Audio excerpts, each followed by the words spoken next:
বন্ধুরা আজকে আমি মাইক্রোসফট এক্সেলের রো কলাম সেল এবং অটোফিল হ্যান্ডলের ব্যবহার বিষয়ে আলোচনা করব। চলুন বন্ধুরা শুরু করা যায়।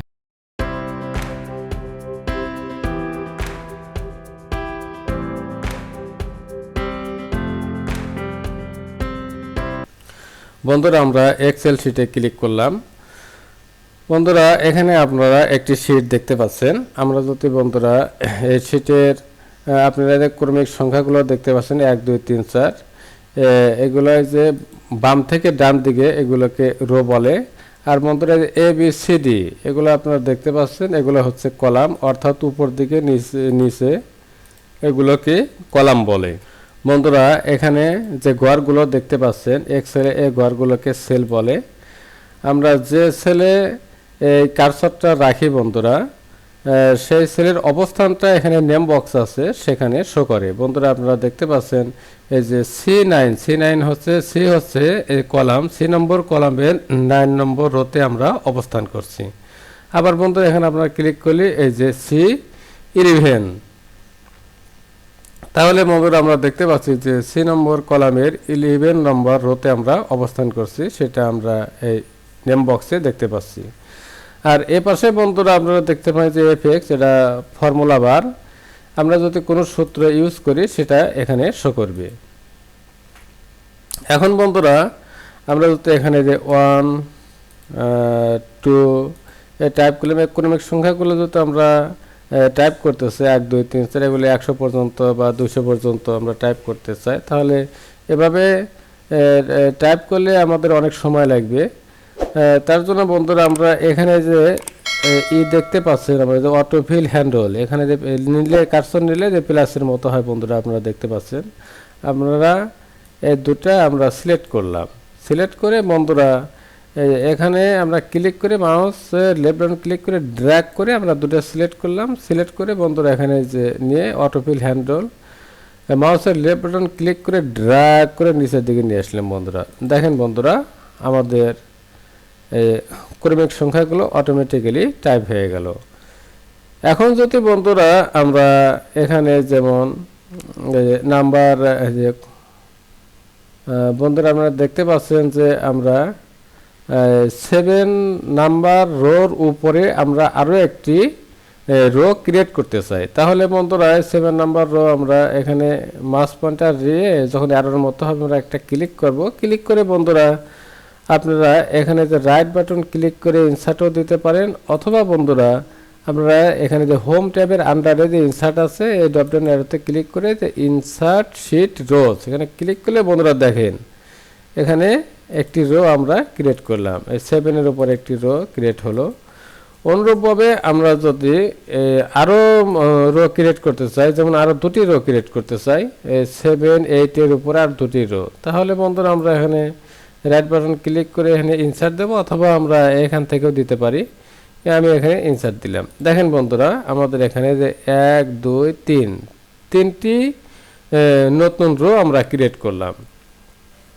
এখন যদি বন্ধুরা এখানে আমরা এই যে 7 দিলাম, এখানে 8 দিলাম, এখানে 9 দিলাম, এখন কিন্তু বন্ধুরা আমাদের এই ক্রমিক সংখ্যাগুলো দেখেন এখানে 7 8 9 আবার এখানে 7 8 9 এলোমেলো হয়ে যাচ্ছে। এখন বন্ধুরা আমরা ক্রমিক সংখ্যাগুলো যদি ঠিক করতে চাই, তাহলে বন্ধুরা আমরা যে উপর থেকে এই 8 9 এই দুটো সিলেক্ট করে বন্ধুরা যে ফিল হ্যান্ডল ধরে ড্র্যাগ করে নিচের দিকে নিয়ে আসি। দেখেন বন্ধুরা এখন আমাদের ক্রমিক সংখ্যাগুলো অটোমেটিক্যালি সিরিয়ালি বসে গেল। এক্সেলে কাজটা আমরা অতি সহজেই করতে পারি। মানে বন্ধুরা এখন যদি আমরা সপ্তাহের কোনো দিনের নাম এখানে টাইপ করি, যেমন একটি টাইপ করলাম যেমন স্যাটারডেতে SATURDAY টাইপ করলাম। বন্ধুরা এখানে হয়তো আমরা সপ্তাহের 7 দিনের নাম লিখব। বন্ধুরা আপনারা একদিনের নাম টাইপ করার পর যে আমরা যে ফিল হ্যান্ডল আছে এটা ধরে ড্র্যাগ করে নিচের দিকে নিয়ে আসি। বন্ধুরা আপনারা দেখতে পাচ্ছেন এই যে দেখেন বন্ধুরা আমাদের 7 দিনের নাম টাইপ হয়ে গেল।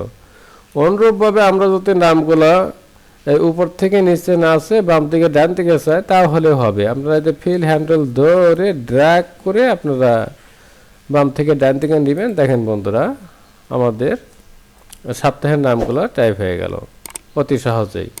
অনুরূপভাবে আমরা যদি মাসের নাম টাইপ করতে চাই বন্ধুরা, যেমন আমি এখানে জানুয়ারি লিখলাম, JANUARY জানুয়ারি। বন্ধুরা এখন আপনারা দেখতে পাচ্ছেন যে এই অটোফিল হ্যান্ডল এটা ধরে যদি আমরা ড্র্যাগ করে নিচের দিকে নিয়ে আসি বন্ধুরা, দেখেন অটোমেটিক্যালি আমাদের মাসের নামগুলো টাইপ হয়ে গেল। এই নামগুলো আমরা যদি বাম থেকে ডান দিকে নিতে চাই তাহলে বন্ধুরা ফিল হ্যান্ডেল ধরে আমরা যদি এদিকে নিতে চাই, দেখেন বন্ধুরা অটোমেটিক্যালি আমাদের নামগুলো টাইপ হয়ে যাবে। তাহলে এক্সেলে আমরা অতি সহজেই আমরা কাজগুলো করতে পারি। এখন বন্ধুরা আমি আপনাদেরকে দেখাবো যে এক্সেল শিটে কতগুলো রো এবং কতগুলো কলাম ও সেল রয়েছে সে বিষয়টি। বন্ধুরা এখানে যদি আমরা একটা ক্লিক করে চেপে ধরে রাখি তাহলে বন্ধুরা আমরা এখানে দেখতে পাচ্ছেন যে 10,48,576 আর মানে হচ্ছে রো। 10,48,576টি রো রয়েছে আর 16,384 সি মানে হচ্ছে কলাম। 16,384টি কলাম রয়েছে। বন্ধুরা এখানেও আমি টাইপ করে দেখিয়েছি আপনারা, এতগুলো রো আছে, এতগুলো কলাম আছে। আর এই রো এবং কলাম এর দুটোকে গুণ করে বন্ধুরা এই যে সেলের সংখ্যা আমাদের বেরিয়েছে যে 1,717,98,69,184টি সেল আমাদের রয়েছে এক্সেল শিটে।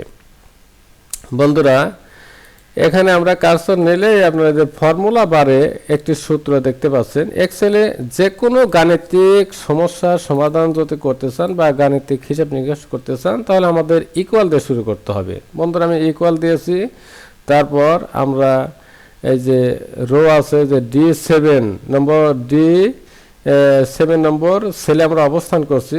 বন্ধুরা এখানে দেখতে পাচ্ছেন যে D আর 7 মানে যে রো, 7 নম্বর রো আর D নাম্বার কলামে আমরা অবস্থান করছি। তাহলে D7 সেলে আমরা অবস্থান করছি। এই সেলের মানে নামটা এখানে আমি দিয়েছি। তারপর আমি এক্সেলের গুণ চিহ্নের ক্ষেত্রে আমরা স্টার ব্যবহার করি, এই যে স্টার দিয়েছি। তারপর বন্ধুরা এই যে D8 নাম্বার সেলের নামটা এখানে দিয়েছি, দিয়ে বন্ধুরা আমরা এন্টার দিয়েছি, এই যে রেজাল্ট বেরিয়ে গেছে। বন্ধুরা তাহলে আমরা রো কতগুলো, কলাম কতগুলো, সেল কতগুলো সে বিষয়টি আমরা শিখলাম। আর এখানে বন্ধুরা আমরা যে মজার একটি জিনিস শিখলাম, কর্মিক সংখ্যা, সপ্তাহের নাম, মাসের নাম। বন্ধুরা মাইক্রোসফট অফিস বিষয়ে যেমন Excel, PowerPoint, MS Word বিষয়ে আপনাদের কোনো সমস্যা থাকলে বা আপনারা নতুন করে কোনো কিছু শিখতে চাইলে আপনারা কমেন্ট করে জানাবেন, আমি আপনাদের সমস্যার সমাধানের চেষ্টা করব ইনশাল্লাহ। তাহলে বন্ধুরা ভিডিওটি আজ এ পর্যন্তই। আপনারা সবাই ভালো থাকবেন, সুস্থ থাকবেন। পরবর্তীতে কথা হবে অন্য কোনো বিষয় নিয়ে। আল্লাহ হাফেজ।